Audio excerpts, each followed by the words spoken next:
begin with new chapter Kingdom Planting. In before chapter we have seen that is the five kingdom system in details. The five kingdom system put up by R.H. Whitaker. Okay, in that we have seen that how the kingdoms are arranged according to the evolutionary line. तर आता आपण पाहणार आहोत kingdom Plantae मध्ये कशा पद्धतीने evolution झालेलं आहे from kingdom Plantae each and every component how it is evolve. तर Plantae this is the largest kingdom and how this kingdom it is classified. First we will have this tree chart. In that we are going to see that is the classification of kingdom plantae. Now kingdom plantae it is classified as cryptogams and phanerogams. So cryptogams and phanerogams. Cryptogams again classified as the non-vascular and vascular. Again these are the terms. Cryptogams especially you can remember Thallophyta, Bryophyta and Pteridophyta. So basic again phanerogam मध्ये सगळे vascular plants असतील. So this is the phanerogams मध्ये gymnosperm and angiosperm. So you can remember the outline पहिले अशी लक्षात घेतली तरी चालेल की kingdom plantae classified as Thallophyta, Bryophyta, Pteridophyta, and then phanerogams classified as gymnosperm and angiosperms. So you have to remember very simple classification. Classification of the kingdom plantae अतिशय सोपं आहे. त्यामुळे याच्यामध्ये फक्त दोनच डिव्हिजन असणार आहे. That is the cryptogams and phanerogams. Kingdom नंतर येणारी आपण हायरार्की बघितली होती KDC OFGS kingdom division class order family genus species. यासाठी तुम्हाला मी जो कोड सांगितला होता त्या कोडनुसार तुम्हाला आता ते हायरार्की तुमच्या लक्षात आली असेल. पहिला चॅप्टर हा तुमच्या सिलेबस मधून जरी ओमिट केलेला असला तरी तो बेसिक चॅप्टर आहे. त्यातले काही बरेचसे पॉइंट जे आहेत ते आपण स्पेशली घेतले की लिव्हिंग वर्ल्ड काय आहे. कारण बायोलॉजीची सुरुवात 11th मध्ये स्पेशल करत असताना बायोलॉजी सब्जेक्ट जरी तुम्ही अगोदर शिकला 10th पर्यंत पण बायोलॉजी आता in details you have to study. मग बायोलॉजी म्हणजे काय आहे नेमकं हे शिकत असताना आपण बेसिक लाईफ प्रॉपर्टीज घेतल्या आणि त्यानंतर क्लासिफिकेशन काय इम्पॉर्टंट आहे लिव्हिंग ऑर्गॅनिझमसाठी ते आपण बघत आहोत. आणि पुढे क्लासिफिकेशन मेथडद्वारे हा जो पूर्ण सिलेबस आहे तो किती इझी होऊ शकतो हे तुमच्या लक्षात येत आहे. त्यामुळे बेसिक म्हणजे फोकस आपल्याला क्लासिफिकेशनवर द्यायचं आहे. क्लासिफिकेशन मध्ये साधारणतः आपण ट्री चार्ट वगैरेच्या माध्यमातून मॅक्झिमम जो पार्ट आहे तो कमी वेळामध्ये लक्षात घेत असतो. तर क्लासिफिकेशन मध्ये आता प्रत्येक लिव्हिंग ऑर्गॅनिझमला कशा पद्धतीने क्लासिफिकेशन केलं गेलेलं आहे याची हायरार्की आपण अगोदर घेतलेली आहे आणि ती हायरार्की तुमच्या त्या कोडच्या माध्यमातून पाठ पण झाली असावी.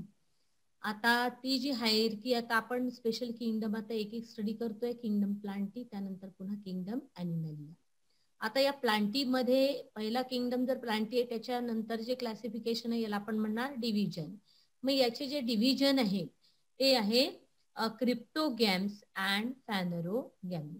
डिव्हिजन नंतर हे येतील सब डिव्हिजन म्हणून थॅलोफायटा, ब्रायोफायटा, टेरिडोफायटा.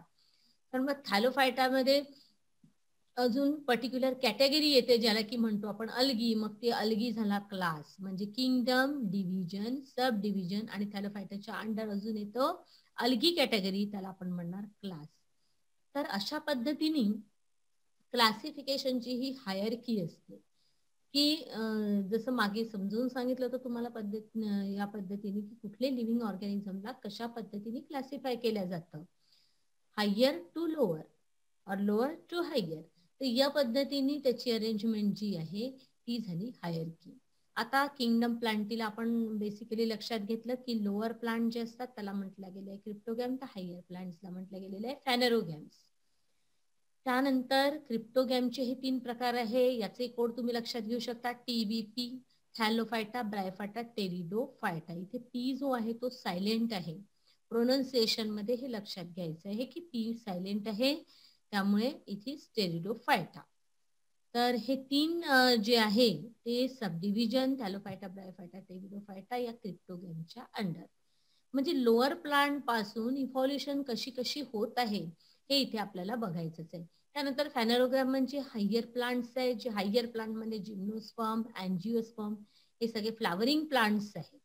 हे फ्लावरिंग प्लांट जे आहे ते हायर कॅटेगरी मधले ते फॅनरोग्राम्स मध्ये येणार. पुढे अँजिओस्पर्म मध्ये पण आपण पाहिलं की अँजिओस्पर्म पण अगोदर तुम्ही बघितलेलं असाल की याच्यामध्ये या फ्लावरिंग प्लांट मध्ये पण 2 कॅटेगरी येतात फर्दर, डायकोटिलेडोनी अँड मोनोकोटिलेडोनी किंवा सिम्पली डायकॉट अँड मोनोकॉट आपण म्हणतो त्याला. मोनोकॉट म्हणजे हे सीडच्या बेसवर क्लासिफिकेशन आहे अँजिओस्पर्मचं. या सीडच्या बेसिसवरच हे जे फॅनरोगॅम्स आहेत ते जिम्नोस्पर्म आणि अँजिओस्पर्म म्हणून कॅटेगराईज होतात ते आपण पाहणार आहोत हे सगळं. तर हे क्रिप्टोगॅम आणि फॅनरोगॅम तर हे लोअर प्लांट कॅटेगरी आहे. हायर प्लांट कॅटेगरीमध्ये जिथे सीड फॉर्मेशन, याच्यामध्ये सीड फॉर्मेशन नाहीये, फ्रूट फॉर्मेशन नाही. क्रिप्टोगॅम आणि फॅनरोगॅम मधला बेसिक डिफरन्स पहिले लक्षात घ्या की क्रिप्टोगॅम हे लोअर प्लांट्स आहे, फॅनरोगॅम हे हायर ट्री लाईक स्ट्रक्चर्स आहे. याच्यामध्ये सेक्स ऑर्गन हे म्हणजे कन्सील आहे, याच्यामध्ये सेक्स ऑर्गन दिसतात. सेक्शुअल रिप्रोडक्शन मोस्टली आपण बघू शकतो याच्यातही आहे, पण mostly these are the higher plants. त्यानंतर क्रिप्टोगॅम जे आहे ह्याच्यामध्ये कुठल्याही प्रकारचे म्हणजे सीड्स किंवा फ्रुट्स हा प्रकार आपल्याला दिसणार नाही. तर फॅनरोगॅम्स मध्ये सीड्स प्रेझेंट आहे आणि on the basis of this phanerogram, on the basis of the seeds present, they are classified as the gymnosperm and angiosperm. त्या सीड मध्ये पुन्हा डिफरन्सेस आहे. आता जी प्लांट मध्ये आपण सीड्स म्हणतो की नाही, सीडच्या बेसिसवर सेक्शुअल रिप्रोडक्शन हे घडवून येत असते. तर सीड्स आपल्याला क्रिप्टोगॅम मध्ये सीड्स किंवा fruits they are of same. Phanerogram मध्ये seeds and fruits they are present. तर सीड्सच्या बेसवर पुन्हा क्लासिफिकेशन कसं केलं गेलेलं आहे जिम्नोस्पर्म आणि अँजिओस्पर्म या फ्लावरिंग प्लांटचं. तर जे जिम्नोस्पर्म्स आहे याच्यामध्ये सीड्स कशा असतात पुन्हा हे नावात मिनिंग दिलेलं आहे. हे पुढे डिटेलमध्ये आपल्याला घ्यायचं आहे. तर स्पर्मा म्हणजे सीड, नावात पण दिलेलं आहे स्पर्मा. जिम्नोज म्हणजे naked, that is open. This seeds are कसे आहे जिम्नोस्पर्म मध्ये ओपन आहे. तर ते झाडावर त्या सीड्स अशा मोठ्या मोठ्या सीड्स त्याच्यावर दिसतात. These seeds are naked or these seeds are open. That's why the name gymnosperm. Angioचं मिनिंग होतं हिडन. स्पर्मा सीड, इथल्या सीड्स कशा आहेत तर हिडन आहे, कन्सील आहे इनसाइड द फ्रूट. कारण की याच्यामध्ये हे फ्रूट जे फॉर्मेशन असतं त्यामध्ये बाहेरून जे कव्हरिंग आहे त्याच्या आतमध्ये या सीड्स हिडन आहेत. जसं फॉर एक्झाम्पल आपण डाळिंब बघतो किंवा इतरही कुठले जे फ्रुट्स आहेत तर त्यामध्ये सीड्स आहेत आतमध्ये, दॅट इज हिडन, म्हणून त्याला आपण म्हणतो अँजिओस्पर्म. आलं लक्षात. हायर प्लांटचं क्लासिफिकेशन कसं केलं गेलेलं आहे किंगडम प्लांटिला फॅनरोगॅम्स मध्ये. फॅनरोगॅम्स हे हायर प्लांट्स आहेत आणि त्याच्या बेसिसवर तिथे सीड्स आणि फ्रूटचं फॉर्मेशन होते, इथे सीड फ्रूट फॉर्मेशन होत नाही. तर सीडच्या बेसिसवर क्लासिफिकेशन केलेले की सीड कशा पद्धतीचे आहे तर फ्रुट्स मध्ये हिडन आहे की त्याच्या भोवती फ्रूट कव्हरिंग आहे, त्याला अँजिओस्पर्म म्हणतो. आणि ज्याच्या सीड्स मोठ्या मोठे जे सीड्स आहेत त्या प्लांट्स मध्ये, फॉर एक्झाम्पल सायकस आहे, पाईन आहे, देवदार आहे, हे असे मोठे मोठे जे ते जिम्नोस्पर्मच्या अंडर येतात. Seeds are open. त्यानंतर पुन्हा सीड्स कशा आहेत अँजिओस्पर्म मधली पण सीड कशी आहे जी फ्रूटच्या अंडर आपण पाहतो जी आतमध्ये कन्सील आहे, हिडन आहे, त्या सीड ज्या आहेत फ्रूटच्या आतमध्ये त्या सीड पण कशा आहेत त्याला मोनोकॉट डायकॉट मध्ये कन्सिडर हे क्लासिफाय केलं गेलेलं आहे. ज्या सीडचे 2 भाग होतात त्याला आपण म्हणणार डायकोटिलेडॉन आणि ज्याचे होत नाही ते झाले मोनोकोटिलेडॉन. मग त्या सीड वरून त्या पूर्ण प्लांटचं स्ट्रक्चर हे डिपेंड करते. हा अँजिओस्पर्मिक प्लांट तुमच्या सिलेबस मधून कट केला गेलेला आहे, त्यामुळे याची बेसिक इंट्रोडक्शन जाणून घेणं गरजेचं आहे. हा पार्ट आपण घेणार नाही. अँजिओस्पर्म दॅट इज डायकॉट आणि मोनोकॉट हे कदाचित तुम्ही अगोदर शिकलेले असाल आणि ते माहिती असायला पाहिजे. तर सीडच्या बेसिसवर जेव्हा आपण म्हणतो की कुठल्या किंवा एक ऍक्टिव्हिटी दिली जाते की collect the seeds from your locality किंवा whatever the seeds you collect, आणि त्या सीड वरून ते प्लांट कशा पद्धतीने ग्रोअप होईल हे आपण सांगू शकतो. की मोनोकॉट सीड असेल आणि डायकॉट सीड याच्यातला डिफरन्स पण तुम्ही अगोदर कदाचित शिकला असाल, पण मेकॅनिकली तो पार्ट करण्यापेक्षा त्या सीडला बघून जर ते फीचर्स डोळ्यासमोर आणले तर मोनोकॉट डायकॉट समजून घेणं अजून तुम्हाला सोपं जाईल. जसं फॉर एक्झाम्पल मोनोकॉटची सीड आहे, तर त्याच्यावरून लक्षात घ्यायचं की प्लांट बॉडीचे पार्ट्सच काय असतात, root, stem, leaf, flower. Okay.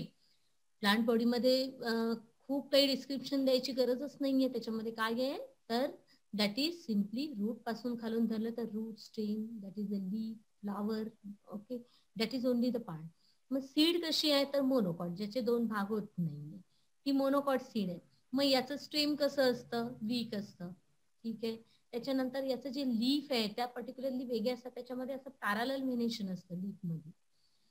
जसे जनरली बाकीची जे लीफ आहे त्याला रेटिक्युलेट म्हणजे असं जाळीदार त्याच्यातलं आपण पाहतो, जाळी बघतो. याच्यामध्ये तसं नाहीये. याच्यामध्ये अशा व्हेन ज्या आहेत त्या कशा आहेत, पॅरलल आहे लीफ मध्ये. त्यामुळे लीफचं स्ट्रक्चर वेगळं आहे. स्टेम कसं आहे, वीक आहे. याचे जे फ्लावर्स असतात त्याला जनरली 3 पेटल्सच असतात. त्यामुळे आपण पूर्ण प्लांट हे डिस्क्राईब करू शकतो. तर याच्या अगेन्स्ट डायकॉटचं आहे. याचे आणि याचे रूट पण कसे असणार आहे, रूट असे ऍडव्हान्टेजेस म्हणतात, इझिली आपण काढू शकतो. डायकॉट प्लांट म्हटल्यावर ज्याचे जी सीड आहे त्याचे दोन भाग होतात. तर त्या डायकॉट प्लांटमध्ये त्याचे रूट कसे आहेत, पूर्ण डीप टॅपरूट सिस्टीम आपण त्याला म्हणतो, जे डीप आतमध्ये सॉइल मध्ये गेलेले. याचा स्टेम कसा आहे, मग ती सीड डोळ्यासमोर आल्यावर ते पूर्ण प्लांट आपल्या डोळ्यासमोर येतं. याची सीड कशी आहे, दोन भाग होणार आहे. तर याचं रूट जे आहे ते अतिशय खोलवर गेलेलं आहे, टॅपरूट आहे. याचं स्टेम अर्थात पक्का आहे, अतिशय स्ट्रॉंग आहे, मजबूत आहे.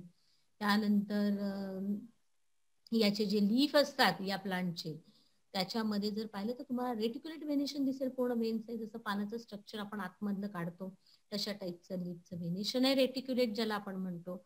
आणि याचे जे फ्लावर्स असतात पुन्हा हे जनरली 4 to 5 पेटल्सचे असतात, 5 पाकळ्या असतात त्याला. पण मोनोकॉट मध्ये तसं नाही. जसं फॉर एक्झाम्पल मोनोकॉट मध्ये तुम्ही मेज आपण पाहतो, ठीक आहे, मक्याचे पाहिलेले आहेत तुम्ही रोप, तर कशा पद्धतीचे असतात, तर ते मोनोकॉट आहे. ठीक आहे. त्यांना बनानाचे बघितलं असेल, पण मक्याचं तुम्ही बघितलेलं आहे. त्याच्या पानाचं स्ट्रक्चर डोळ्यासमोर आठवा, कसे व्हेनेशन आहे. त्यानंतर डायकॉट मध्ये तुम्ही पाहिलंय, रोज आहे, हिबिस्कस आहे, आपण पाहतोच. हे याच्यामध्ये कशा पद्धतीने लीफचं स्ट्रक्चर आहे. याला 4 ते 5 पाकळ्या येतात फ्लावर्सला.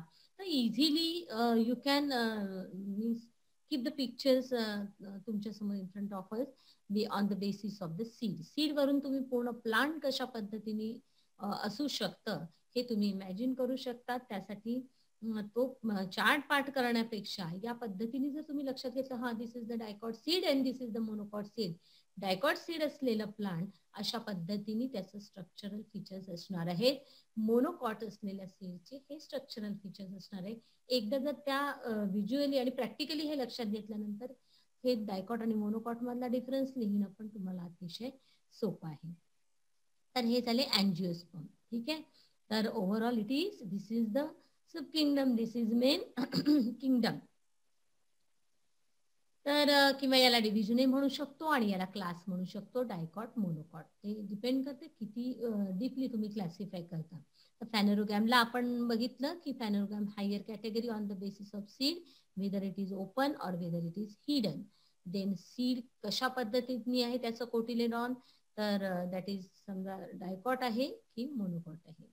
त्यावरून ते प्लांटचं कम्प्लीट स्ट्रक्चर इंडिकेट करते. हे हायर प्लांट झाले. आणि हे हायर प्लांट टोटली कसे आहेत, वास्क्युलर आहे. आता वास्क्युलर आणि नॉन वास्क्युलरचं मिनिंग काय आहे, तर वास्क्युलर प्लांट कशाला म्हणतात, नॉन वास्क्युलर प्लांट कशाला म्हणतात, वास्क्युलर प्लांट्स आणि नॉन वास्क्युलर प्लांट.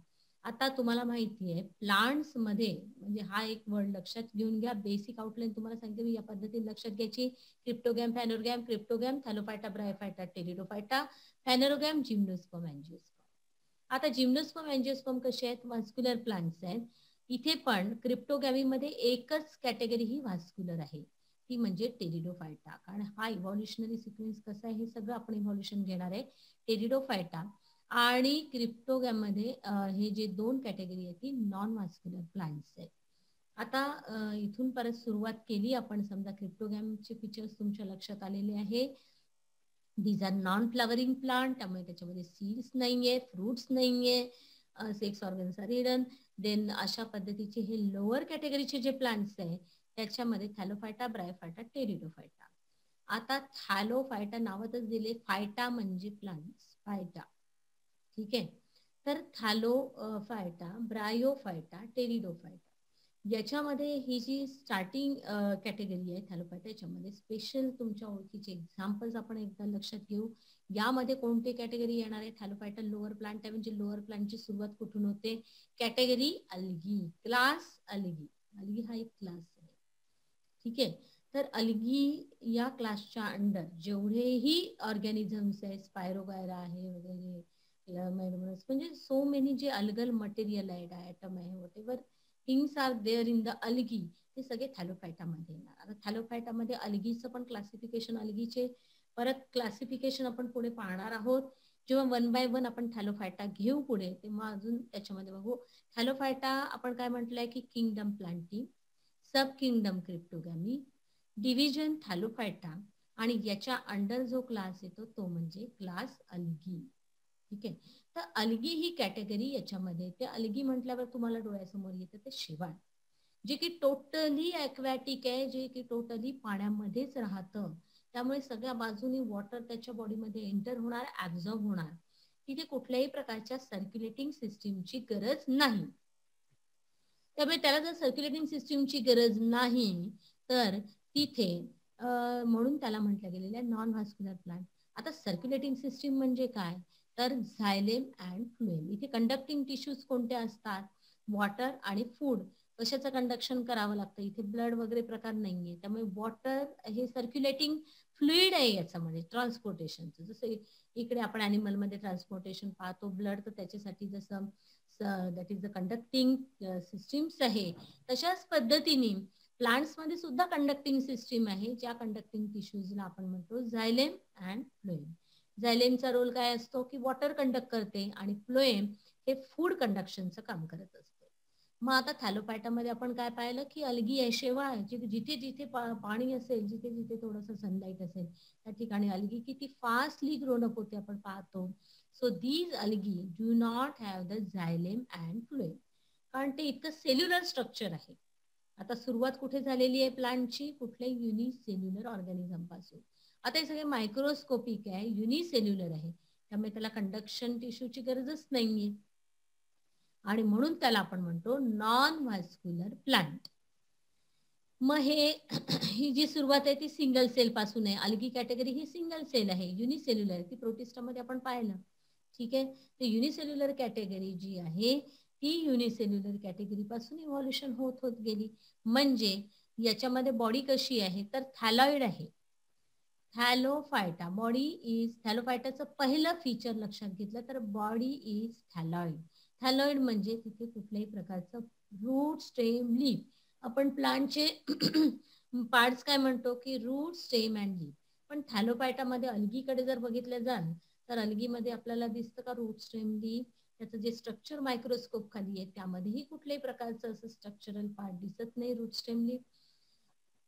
त्यामुळे बॉडीला, अशा बॉडीला म्हणतात जिथे डिफरन्सिएशन होत नाही, जे फक्त असं ग्रीन मास आहे, ज्याच्यामध्ये स्पायरोगायराचं स्ट्रक्चर तुम्ही जर बघितलं वेगळं किंवा इतर डायटमचं स्ट्रक्चर वेगळं आहे, इतर अल्गी पण तुम्ही आता बघाल जे सिंगल सेल आहे, त्यामुळे रूट, स्टेम, लीफचा डिफरन्सिएशनचा प्रश्नच नाहीये. आणि म्हणून बॉडीला म्हटलं गेलेलं आहे थॅलॉइड, अशा बॉडीला म्हटलं जातं थॅलॉइड, आणि म्हणून थॅलॉइड वरून नाव दिलेलं आहे Thallophyta. Okay, so first feature body is thalloid. Thalloid means non differentiated into root, stem and leaf. तर मग हे पहिलं कॅरेक्टर झालं थॅलोफायटाचं की बॉडी इज थॅलॉइड. मग थॅलॉइडचं डिस्क्रिप्शन द्यायचं, not differentiated into root, stem and leaf. Second character आहे, आता बॉडी जर थॅलॉइडच आहे, सेकंड कॅरेक्टर झालं ते नॉन व्हास्क्युलर आहे. अशा पद्धतीने कॅरेक्टर तुम्ही इझिली लिंक करू शकता. And so many again. आता हे जे आहे देन दीज आर ॲक्वॅटिक. आता अर्थात जे आहे हे पूर्णपणे कशामध्ये राहतात थॅलोफायटा तर पाण्यात, वॉटर मध्ये. Water is only the source, and water मध्येच कम्प्लिटली आपल्याला थॅलोफायटा दिसेल, वॉटरच्या बाहेर राहू शकत नाही. जसं ॲनिमल्स कॅटेगरीमध्ये फिशेस हे टोटली वॉटरमध्ये, त्यानंतर ॲम्फिबियन कॅटेगरी आली ज्याच्यामध्ये फ्रॉग आहे जो लँडवरही राहतो, जो वॉटरमध्ये राहतो, जो लँडवर पण राहतो. तसेच प्लांट्स मध्ये सुद्धा ही पहिली कॅटेगरी जी टोटली ॲक्वॅटिक आहे, कम्प्लिटली ॲक्वॅटिक. त्यानंतर नेक्स्ट कॅटेगरी आली, त्याला म्हटलं गेलेलं आहे ब्रायोफायटा. हा इव्होल्युशनरी सिक्वेन्स आहे, कारण वॉटर पासून हॅबिटॅट मीन्स प्लेस जिथे where the animals or plants they reside, तर त्याला आपण म्हणतो हॅबिटॅट, जिथे ते राहतात. म्हणजे आता ही ॲक्वॅटिक हॅबिटॅट झाली वॉटर, की काही ऑर्गॅनिझम आहे ते फक्त वॉटरमध्येच राहतात. मग वॉटर कडून काही जे लँडवर यायला सुरुवात झालेली आहे, ठीक आहे. त्यानंतर टेरेस्ट्रियल, आपण लँडला म्हणतो टेरेस्ट्रियल. मग हळूहळू लँडकडे इव्होल्युशन व्हायला लागली. वॉटर कंपोनंट पासून जे ऑर्गॅनिझम्स लँडवर यायला लागले, त्यानंतर टेरेस्ट्रियल हॅबिटॅट समोर आली. तर याच्यामध्ये आता थॅलोफायटामध्ये आपण पाहतो की सगळे जे ऑर्गॅनिझम आहेत ते वॉटरमध्ये राहतात. त्यानंतर काही जे प्लांट्स आहेत ते असे तुम्ही बघितलं असेल की ओल्याव्याच्या ठिकाणी राहतात, भिंतीवर राहतात, विहीर असते वेल त्याच्या ठिकाणी असं वेलवेटी स्ट्रक्चर तुम्ही पाहिलं असेल. भिंतीवर जर तुम्ही बघाल तर ते दिसत नाही, त्यालाही आपण काही असं एक्झॅक्टली प्लांट्स आहे, root stem leaf completely structure दिसते असं नाहीये. तर त्यालाही तुम्हाला असं वेलवेटी स्ट्रक्चर पण रफी स्ट्रक्चर हाताला दिसते. हे टोटली मायक्रोस्कोपिक आहे. तर हे जे लँडवर आलेले आहे याला आपण म्हणतो ब्रायोफायटा. जे भिंतीवर तुम्ही बघता त्याला काय म्हणतो आपण, मॉस. याच्या अंडर जी कॅटेगरी येते किंवा क्लास आपण म्हणू त्याला, ते क्लास म्हणजे मॉस. मॉस तुम्ही ऐकलं असेल. तर मॉस एक it is coming under Bryophyta. ती जी कॅटेगरी आहे मिडल, ती जी आहे ती ब्रायोफायटा कॅटेगरी. याच्यामध्ये दे कम ऑन लँड. आता टोटली ॲक्वॅटिक म्हणजे अगदी पाण्यात राहायची गरज नाही, पण बाहेर आल्यानंतर सुद्धा जसं फ्रॉगला डोळ्यासमोर आणायचं आहे ॲम्फिबियन म्हणून, तशाच टाईपची ही प्लांट मधली सेकंड कॅटेगरी आहे. याला पण म्हणतात amphibious category. Amphi means both. या लँडवरचं जे टेम्परेचर आहे लँडवरचं ते पण सस्टेन करू शकतात, पण त्याला कशाची गरज आहे, मॉइश्चरची गरज आहे, वॉटरची गरज आहे. त्यामुळे water as well as temperature on the land दोन्ही पण गरजेचं आहे. ती कॅटेगरी ॲम्फी, त्यामुळे ॲम्फिबियस आपण म्हणतो. मग प्लांट मध्ये क्वेश्चन विचारला जातो, which is the amphibious category in plant. So the answer is bryophyta. आलंय लक्षात. So what is the amphibious category in kingdom plantae, then you can easily answer bryophyta. ही झाली इव्होल्युशन वॉटर कडून land कडे. आता लँडच्या मॉइश्चरच्या ठिकाणी हे जे प्लांट्स आहे ते हळूहळू याच्यामध्ये लिटिल बिट डिफरन्सिएशन दिसते. बॉडी स्टिल इज थॅलॉइड, याच्यासारखीच बॉडी थॅलॉइड आहे. कम्प्लिटली डिफरन्सिएशन आपण नाही करू शकत. रूट स्टेम लीफ असं कम्प्लीट डिस्क्रिप्शन आपल्याला देता येणार नाही. तर याच्यामध्ये पण बॉडी कशी आहे, लिटिल बिट डिफरन्सिएशन. तो मॅग्निफाईंग ग्लास असेल तर आपण त्या लेन्सनी म्हणा किंवा यांनी बघितलं तर आपल्याला थोडं थोडं त्याचे लीफी स्ट्रक्चर दिसेल, थोडंसं त्याचं जे रूटचं स्ट्रक्चर आहे ते आपण बघू शकतो. तर असं थोडंसं डिफरन्सिएशन आणि नाजूक स्ट्रेम आहे असं आपण ब्रायोफायटाला म्हणजे मॉस कॅटेगरी आपण त्याला पर्टिक्युलरली म्हणतो, जी आपण डोळ्यांनी बघत असतो. दॅट इज वेल्वेटी स्ट्रक्चर जे वॉलवर भिंतीवर जे आलेलं असते, विटांवर जे दिसतं त्याला आपण म्हणतो ब्रायोफायटा मॉस कॅटेगरी. त्यानंतर टेरिडोफायटा म्हणजे साधारणतः हे जे माहिती तुम्हाला कुंडीत आपण लावतो त्या हाईटचे झाडं जे आहे, जे गार्डन प्लांट्स आहेत, बरेचसे ऑर्नामेंटली आहे, तर ते जे आहे नेक्स्ट कॅटेगरी जे लँडवर तर आली, but it needs the shade. Complete temperature sustain नाही करू शकत अजून पूर्णपणे, त्यामुळे हे शेडी प्लांट शेडच्या आधाराने राहतात. त्याला थोडासा किंचित ओलावा पण, म्हणजे खूप जास्त नाही, पण टेम्परेचर म्हणजे याच्यापेक्षा थोडंसं शेड म्हणजे प्रिफर करतात. ते टेरिडोफायटा आपण कुंडीत लावणारे जे झाड आपण म्हणतो, that is the coming under Pteridophyta. आता या प्लांट्स मध्ये तुम्ही बघाल तर बॉडी कम्प्लिटली डिफरन्शिएटेड तुम्हाला दिसते, रूट स्टेम अँड लीफ. तर रूट स्टेम लीफ इथे कम्प्लीट डिफरन्सिएशन तुम्हाला व्यवस्थित दिसतं टेरिडोफायटा मध्ये. आणि त्यामुळे हे जे प्लांट्स आहेत ते कसे आहेत, तर व्हास्क्युलर प्लांट्स आहेत. कारण आता रूटही फॉर्म झालेले आहे, स्टेम पण फॉर्म झालेले आहे आणि वरचं लिफी स्ट्रक्चर फॉर्म झालेले आहेत, किंवा काही याला तुम्ही बघता छोटे छोटे फ्लावर्स आहेत. तर रूट स्टेम लीफ हे कम्प्लीट फॉर्मेशन झाल्यामुळे याच्यामध्ये जर बघितलं तर व्हास्क्युलर प्लांट अर्थात कंडक्शन टिश्यू खालून तर वरच्या पार्ट पर्यंत कंडक्शन टिश्यूची गरज आहे. Okay, so conducting tissues are form. पण त्याचं जे स्ट्रक्चर आहे झालेम अँड फ्लोएमचं, जे काही या कॉम्प्लेक्स टिश्यूज आहेत या झायलेम अँड फ्लोएम ह्या कॉम्प्लेक्स टिश्यू आहे, पण या ज्या कॉम्प्लेक्स टिश्यू आहे त्या पूर्णपणे डेव्हलप झालेल्या नाहीये. इथे टेरिडोफायटा, मग त्या कंडक्टिंग टिश्यूजचं पुन्हा डेव्हलपमेंट हे पुढच्या हायर अॅनिमल्स मध्ये झालेलं आहे. झायलेम अँड टिश्यूज पण आपण पुढे प्लांट टिश्यूज मध्ये आपण शिकणारच आहोत, त्याचे कसे त्या टिश्यूजचं कसं स्ट्रक्चर असतं वगैरे. तो हा पार्ट नाहीये. आपल्याला फक्त एक लक्षात घेणं गरजेचं आहे इथे की xylem and phloem absent, then these are called as non vascular. Xylem and phloem फॉर्मेशनची सुरुवात टेरिडोफायटा पासून झाली, म्हणून लोअर कॅटेगरी मधला हा व्हास्क्युलर प्लांट आहे. त्यानंतर लोअर प्लांट कॅटेगरीमध्ये which is the vascular category असं जरी विचारलं तर don't get confuse about bryophyta, pteridophyta. हा इव्होल्युशनरी सिक्वेन्स लक्षात घेतला तर तुम्हाला लक्षात येईल की pteridophyta is the vascular category of cryptogams. Sometimes question may ask, अशा पद्धतीने एमसीक्यू मध्ये विचारलं जाऊ शकते की क्रिप्टोगॅम्स मधली व्हास्क्युलर कॅटेगरी कोणती आहे. तर क्रिप्टोगॅमची क्लासिफिकेशन तुम्हाला माहिती आहे, टीबीपी, थॅलोफायटा, ब्रायोफायटा, टेरिडोफायटा. मग टेरिडोफायटा अर्थात 3rd नंबरचा क्लास आहे, डिव्हिजन आहे, सॉरी डिव्हिजन. तर डिव्हिजन 3rd नंबरचा असल्यामुळे अर्थात तो काय आहे, इव्होल्युशनरी सिक्वेन्स नुसार तिथे याच्यामध्ये झायलेम अँड फ्लोएम फॉर्म झालेले. पुढे तर झायलेम अँड फ्लोएम हे कम्प्लिटली फॅनोरोगॅम व्हास्क्युलर प्लांट आहे, जिम्नोस्पर्म, अँजिओस्पर्म. इथे कम्प्लीट स्ट्रक्चर, कारण हायर ट्रीज आहेत, ज्या कंडक्टिंग टिश्यूज आहेत त्या अजून हायली डेव्हलप झालेल्या आहे कोणामध्ये, जिम्नोस्पर्म, अँजिओस्पर्म, फॅनोरोगॅम्स मध्ये.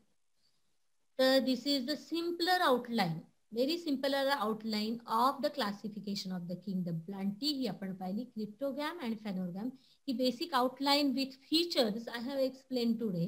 हा इंट्रोडक्टरी पार्ट आहे क्लासिफिकेशन ऑफ किंगडम प्लांटीचा. तर यामध्ये कम्प्लीट क्लासिफिकेशनचा हा अतिशय, जर अजूनही तुम्हाला याच्यामध्ये किचकट वाटत असेल तर you just remember, you can easily remember kingdom plantae, cryptogamae, phanerogamae. Cryptogamae, thallophyta, Bryophyta, pteridophyta, phanerogamae, gymnosperm, angiosperm. Very simple. आणि हे नंतर लावा लेबल, याची काही गरज नाहीये. So what are this category coming under non vascular, याच्यातला एक व्हास्क्युलर आहे आणि हे तर सगळे व्हास्क्युलरच आहे. ओके. अँजिओस्पर्म मध्ये डायकॉट, मोनोकॉट आहे. तर अँजिओस्पर्म हा पार्ट तुमच्या सिलेबस मधनं कट करण्यात आलेला आहे. So this is the simple outline. तर आपल्याला काय बघायचंय पुढच्या याच्यात, Thallophyta, Bryophyta, Pteridophyta up to gymnosperm, no angiosperm. ते इथपर्यंत आहे. थोडासा पार्ट रिड्यूस केलेला आहे या पिरियड नुसार. तर याच्यामध्ये आता थॅलोफायटाचे फीचर्स आपल्याला पाहायचे आहे आणि ही हायरकी पण लक्षात घ्यायची आहे की kingdom, then cryptogamae, sub kingdom, kingdom नंतर येतो तो डिव्हिजन, डिव्हिजन थॅलोफायटा, आणि थॅलोफायटाच्या अगेन अजून मोठी कॅटेगरी आहे, जी मोठी कॅटेगरी आपण म्हणू ती म्हणजे क्लास, आणि त्याच्या अंडर परत सब क्लासेस येणार आहेत. तर म्हणून जिथे मी तुम्हाला बेसिक परत हायरकी सांगितली होती की KDC, OFGF, kingdom, division, class, order, family, genus, species. आता जिथे आणखीन डिस्क्राईब करण्याची गरज आहे डीपली, तिथे किंगडमला सब किंगडम मध्ये, सब किंगडम डिव्हिजन, डिव्हिजनला अजून आपण या पद्धतीने, तर या पद्धतीने हे क्लासिफिकेशन हे होत असतं आणि डीपली आपण सगळे पॉइंट्स क्लासिफाय करू शकतो. तर this is all about the kingdom plantae. Now in the next period we will start with the division thallophyta. पहिला डिव्हिजन जो आहे हा टोटली ॲक्वॅटिक आहे आणि इथून आता आपण पाहिली की इव्हॉल्युशन कशी कशी होत आहे पुढे aquatic to land. Okay. So this is amphibious category. Specially लक्षात ठेवा, ॲम्फिबियस प्लांट जर विचारलं एखादं ब्रायोफायटाच्या अंडर येणारे एक्झाम्पल तर तेही नीट लक्षात घ्यायचंय. पुढे हा येणारच आहे, तेव्हा आपण अजून डिटेलमध्ये पाहू. So now in the next period we will start with Thallophyta.